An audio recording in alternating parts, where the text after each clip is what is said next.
آموزش آستین کتی دو تکه. ببینید ما قبل از اینکه آستین رو بخوایم رسم بکنیم نیاز به اندازه‌گیری داریم. اندازه دور بازو، دور مچ و قد آستین.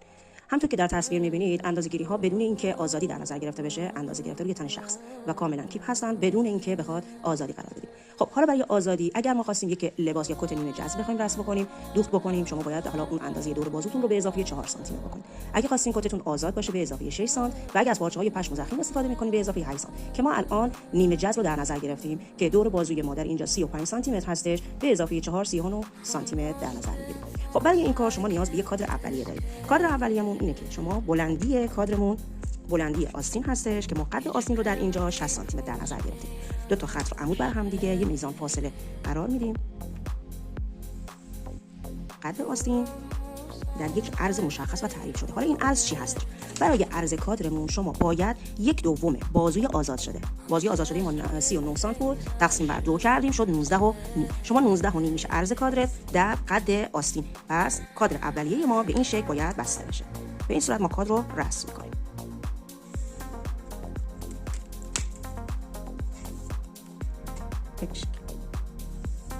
اینجا کادر اولیه شما به میزان همون آزادی که برای عرض کادرتون رو انجام داده بودید، همون میزان برای عرض کادر باید بیایم پایین برای کف حلقه.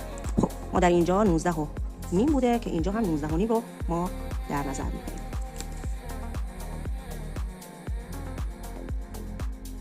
و کادرمون رو میبندیم. در این قسمت به این میشه کف حلقه. برای به دست آوردن خط آرنج شما باید اگر این نقطه رو بذارم 0 و این نقطه رو 1 در نظر بگیرم، نقطه این قسمت میشه 2.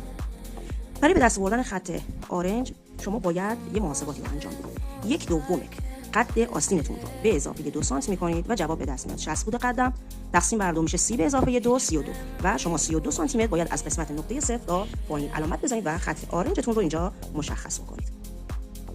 ببینید پس شد کادر اولیه ما.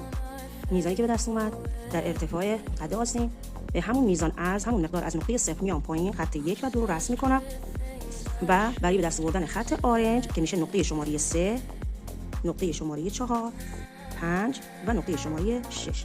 خب برای به دست آوردن بلندی یا همون خط آرنجمون گفتیم قد آستینمون رو نصف میکنیم به اضافه 2 سانتی متر از نقطه 0 میام پایین و نقطه 3 خط آرنج ما به دست میاد. از قسمت بالا باید کادرمون رو نصف کنیم. هر چقدر که بود کادر رو نصف میکنم. قسمت پایین کار رو هم نصف میکنیم. از این قسمت باز دوباره نصف میشه. این سمت رو هم نصف میکنیم. خطوطمون رو به هم دیگه وصل میکنیم. نقاط رو به صورت یک خط به هم وصل میکنیم. این قسمت رو هم وصل میکنیم. این قسمت که 0 و 1 علامت زده بودیم میشه قسمت جلوی آستین و اون قسمت میشه قسمت به اندازه 1 سانتی متر شما باید کار رو علامت بزنید. 1 سانتی متر و این قسمت به اندازه 2 سانتی متر علامت بزنید. از این قسمت این علامت به اندازه 1 سانتی متر و این قسمت به اندازه 2 سانتی متر کار رو علامت بزنید. باید خطوط رو حالا با پیستوله به هم دیگه وصل کنید. اگه دقت کنید الان بالا به میزان 3 سانتی متر برای ما فاصله داره. باید به صورت کاملا با پیستوله به صورت دیگه این نقاط رو به هم دیگه وصل کنید که پیستوله رو به این شکل قرار میدم. به این صورت دوباره تکه بعد رو هم قسمت جلوی کار رو هم به همین شکل شما رسم کنید. برای این قسمت بالا به خاطر که این مقدار خوش فرم‌تر باشه به اندازه یه تقریبا چند میل شما میتونید کار رو ببرین بالا و پلار رو رسم کنید. شما باید 1 سانتی متر به سمت جلو در نظر بگیرید. پیستولتون رو جوری قرار میدین که از قسمت بالا به این نقطه و از قسمت پایین روی این خط 1 سانتی متری که علامت زده بودیم رسم کنید. این قسمت باید کاملا صاف باشه و از قسمت مقابل از این قسمت جوری باید پیستوله رو قرار بدین که به این 1 سانتی متر رسم بشه. به این شکل شما گردی قسمت تاج آستین طراحی کردیم، نقطه گذاری می‌کنیم A B C. حالا میام روی خط آرنج به اندازه 1.5 سانتی متر میام داخل و علامت میزنم. این 1.5 سانتی متر رو با خطکش پیستوله یا حالا خطکش هلال به نقطه شماره 1 وصل می‌کنم. و از قسمت پایین کار هم به خط موج به صفر میرسونم. از بعد از این خط این 1.5 سانت 4 سانتی متر داخل میشم و 4 سانتی متر هم بیرون میام. ببینید 4 سانتی متر داخل و 4 سانتی متر هم خارج میشه. از نقطه شماره 1 4 سانتی متر داخل میشم و 4 سانتی متر هم خارج میشه. و علامت. و همچنین روی خط موج 4 سانتی متر داخل میشم من چون دارم با خطکش با حالا الگوی کوچولو دارم کار میکنم به این شکل هست. شما اندازه‌های واقعی رو خب متفاوت هست. با خطکش هلال ببینید از این قسمت من با یک رنگ دیگه مشخص میکنم. ببینید از این نقطه که اینجا به دست اومد خطکش هلال رو به این شکل قرار میدیم، به این صورت. از قسمت ببینید از این قسمت علامت که زدیم من باز دوباره خطکش رو من قرار میدم و علامت میزنم.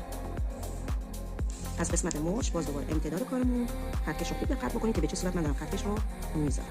این سمت هم به همش به این صورت شما خطکشتون رو میذارید و هلالتون رو رسم کنید.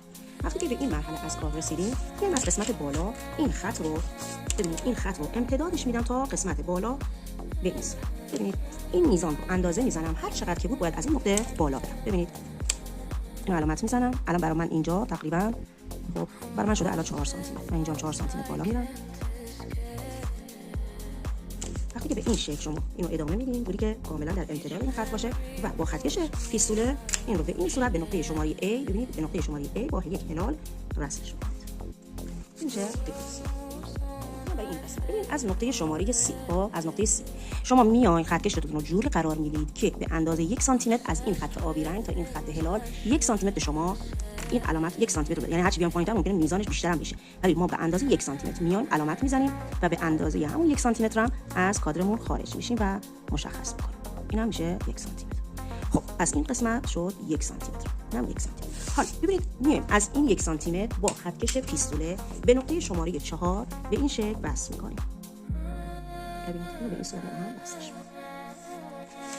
از قسمت مچتون شما میاین خطکش رو جوری قرار میدین. ببینید خطکش رو باید جوری قرار بدید که با این خط مشکی رنگی که اینجا علامت زده بودیم به صورت زاویه قائمه میزان آستینتون مچ آستینتون رو علامت بزنید که برای ما اینجا مثلا حالا 13 بوده 13 سانتی متر رو به این صورت به صورت زاویه قائمه که از کار میزنه بیرون وصل کنید و موقعی کار رو ببینید از همینجا به نقطه شماره 4 وصلش میکنید.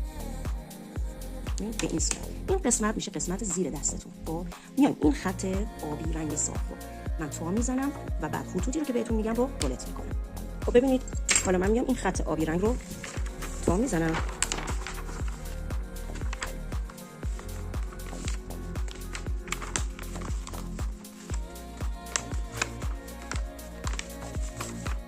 ببینید وقتی که این خط رو تا زدیم باید که کاربن میذاریم و این خطوط رو با هم دیگه باید رولت کنیم. ببینید قسمت کف حلقه این خط قرمز رنگ میاد تا پایین، قسمت مچ آستین و ساسن قسمت خطای آرنج من مشخص اینو رولتش میکنم.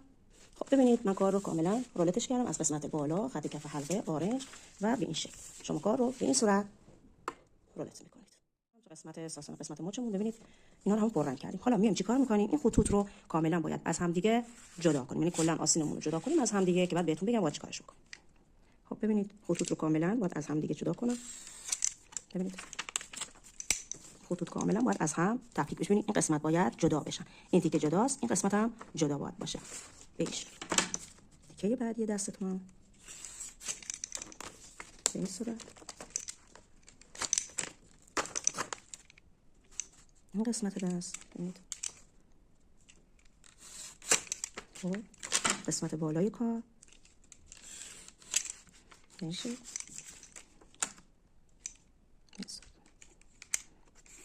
و به این قسمت اینو هم قیچی میکنم. خب ببینید عزیزان این قسمتی که حالا قبل از اینکه جدا کنم اینو توضیح بدم، شما باید این قسمته ببینید این سمت آستینتون رو اگر دقت بکنید این قسمت برای پیلی آستینتونه، برای پیلی آستین. الان من چون کاغذ ندارم خب دیگه نمیتونم حالا جدا میخوام بعد براش بعد یه توضیح بدم. ببینید به اندازه 8 الی 10 سانتی متر میرم بالا، 8 الی 10 سانتی متر میرم بالا و 4 سانتی متر ببینید اگه من دیگه کاغذ بذارم زیر کار متوجه میشه. ببینید به اندازه 4 سانتی متر میریم بیرون به صورت زاویه قائم. حواستون باشه باید حتما به صورت زاویه قائم با مچتون شما این 4 سانتی متر رو خارج بشید و قسمت پهنای پیلیتون رو وصل کنید. ببین قسمت الان من چون جا نداره کوچیکه خب دو تاش میاد توی هم دیگه، بنابراین حواستون باشه برای پیلی کار اینو رو جدا می‌کنید بعد این قسمت ها رو براشون پیلی در نظر بگیرید. خب من اینا رو جدا کنم. خب یه نکته اینجا داره، شما وقتی که این کار رو به این شکل شما جابجا کردید جداش کردید بذار اینو قیچی کنم در بیارم براتون. خب این قسمت هم که قیچی کردم ببینید اینجا نباید حالت گود باشه، این قسمت باید این قسمت هلاله، این چیزی که جدا شد اینجا این قسمت رو یه تیکه کاغذ میچسبونیم. خب ببینید یه تیکه کاغذ رو میچسبونیم و بعد ببین خیلی ملایم خیلی کم اینجا رو یه کوچولو اینو هلالش میکنید و به این قسمت ها وصلش کنید. ببینید هلالتون به این صورت باید باشه، این قسمت به صفر میرسه. ببینید خیلی کوچولو اگر خوب دقت بکنید ببینید من زوم بکنم یه کوچولو این قسمت باید این حالت در بیاد که اینو الان من براتون اجراش میکنم.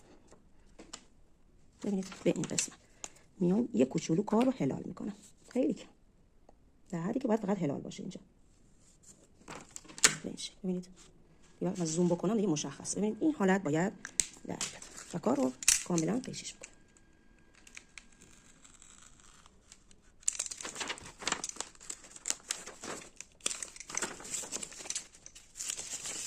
اگه دقت بکنید ببینید به این شکل در میاد. یعنی این قسمت باید میزان هلال باشه. ببینید به این شکل باید کار هلال باشه. بسیار میزان اضافی کارتون رو این میشه از آستین. ببینید این قسمت میشه از آستین کتی شما که این قسمت ها رو هم ما میایم و یه تیکه کاغذ میذاریم و براش مچ در نظر.